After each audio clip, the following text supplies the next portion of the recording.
Hello and welcome to another MTG Card Market video series of mine. This time the third video in my quest to try and find the best use for Bedlam Reveler in Modern. Today we're gonna try adding some black to the URb Delver shell that I have been using in the last two videos. Let's go over the changes real quick. First of all, I significantly cut down on counter magic, because the problem is that a lot of the time you have a counter in hand and a Bedlam Reveler. Then you have the choice to either play the Reveler and discard your counterspell, which both gives you only 2 extra cards and makes you potentially vulnerable to what you were saving the counterspell for. Like against a combo deck, you cannot just play your Bedlam Reveler there because you need to hold on to that counterspell to stop them from winning the game before we do. Which is why I was thinking that maybe discard instead of counter magic might be more synergistic with the Reveler, even though it's kind of a misfit for a more tempo oriented strategy, but it lets you proactively disrupt the opponent and you don't have to wait for them to actually go for it to disrupt them. You can just proactively disrupt them, and once your hand is empty, which also goes a lot quicker with more 1 mana sorceries, you can just play Reveler to reload, maybe even draw into more discard to use right away to keep them crippled. So for that matter, I added 4 Inquisition of Kozilek and 2 Thoughtseize, which is basically kind of the standard 6-card discard package that you see in a lot of modern decks. Like Junt usually runs the same amount of discard and the same distribution. I think while Thoughtseize is obviously theoretically better than Inquisition, the loss of 2 life is quite relevant, and in a lot of matchups Inquisition gets everything you want to get anyway. There's some matchups like Tron where Thoughtseize is way better and the life total doesn't matter, but there's too many matchups where playing too many of these just gets us killed between Thoughtseize, Gitaxian Probe and our 10 fetch lands and the shock lands. You just can't run too many of them. Which brings me also to another change. I currently shaved 1 Gitaxian Probe, partially due to the extra damage added to the deck from Thoughtseize and to get an extra slot. This might not be 100% optimal.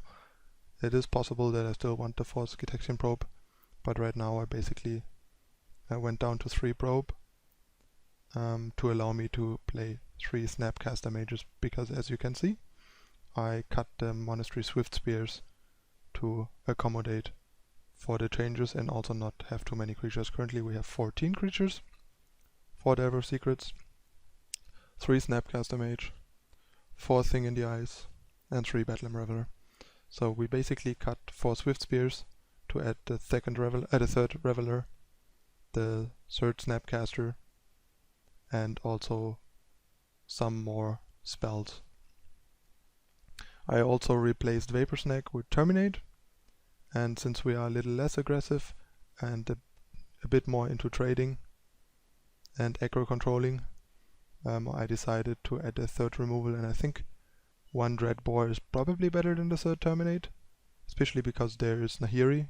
They usually play it and +2 it, so then it is at 6 loyalty, which is really hard to kill for us, and Dreadbore takes care of it nice and clean, and even 1/1 because the +2 of Nahiri doesn't give them card advantage. So that's a pretty good answer to Nahiri, and a decent answer to Khan against Tron as well. And sometimes it can also get rid of a Liliana, but Liliana will usually be discarded, or if it gets played, usually -1 the turn you play it, so you usually don't want to Dreadbore it, but there will be cases where you might have to or want to, and maybe random Planeswalkers that might happen, like a Flip Jace for example, that goes up to 6 loyalty, stuff like that. The only counters that I have right now is to Remand, where we had to Mana Leak before. The reason for that is Mana Leak has, again, kind of the same issue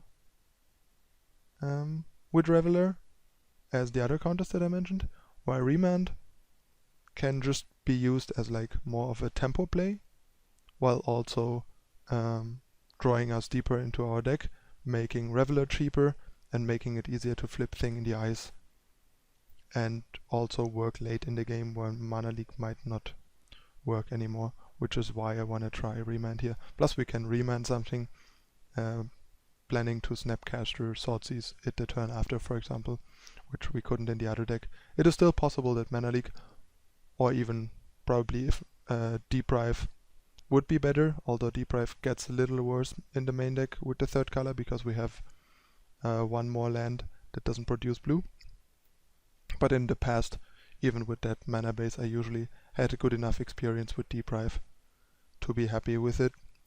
Though it's kind of bad to use aggressively, so maybe it's better in the sideboard for the matchups where you really need it. And if the remand doesn't work out, should probably just be Mana Leak, so you can still burn them on turn 2 or 3 aggressively if you want to just trade for something they play that costs the same or a little more. Like one of their 2 to 4 mana spells in the first couple turns, so they don't sit in your hand for Reveler.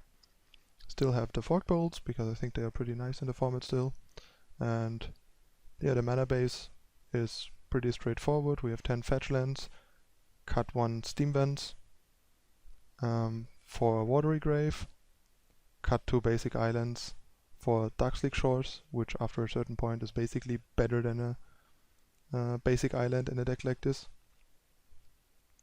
and added a Blood Crypt for the 4th basic island, so that we have enough black sources and still enough red sources and double red for Reveler.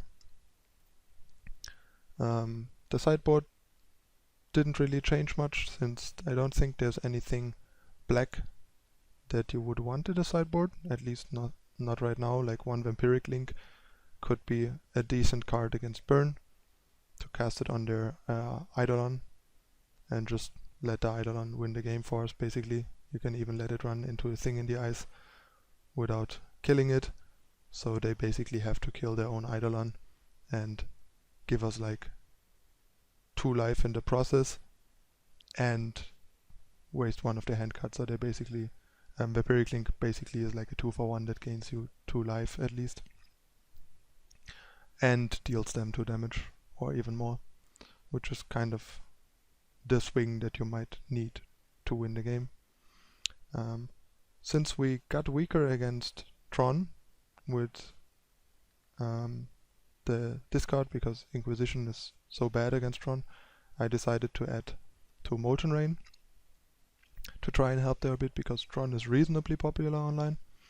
I added 1 Pia and Kiran Allah as an extra threat that is good against removal against decks like Jeskai and Junt, for example, or Abzan.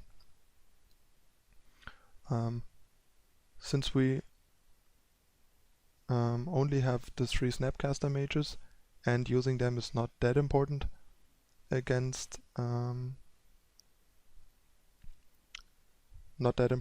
Dredge, I am considering using 1 Gravedigger's Cage, because it also can potentially come in against other decks. I'm not entirely sure if it's better than the 3rd Surgical, especially with like 3 Snapcasters, but it is one of the stronger cards against Dredge. If you play it turn 1, it's really strong. Stronger than a Surgical, while Surgical is a bit more flexible and you can mill into it and flash it back with Snapcaster, which is really nice. And yeah, the rest is just basically few counters, smash for affinity, and explosives for stuff like Suicide Zoo and various things, the obligatory Steadycaster and Magma Spray. Alright, let's see how this is gonna go. I think Reveler should feel and play a lot better and smoother in this version. And yeah, we'll see how it goes and if the deck looks and performs better in action than the Izzet version, or if we rather stick to 2 colors, even though Reveler might be a little less optimized there. Okay, see you for the games in a moment.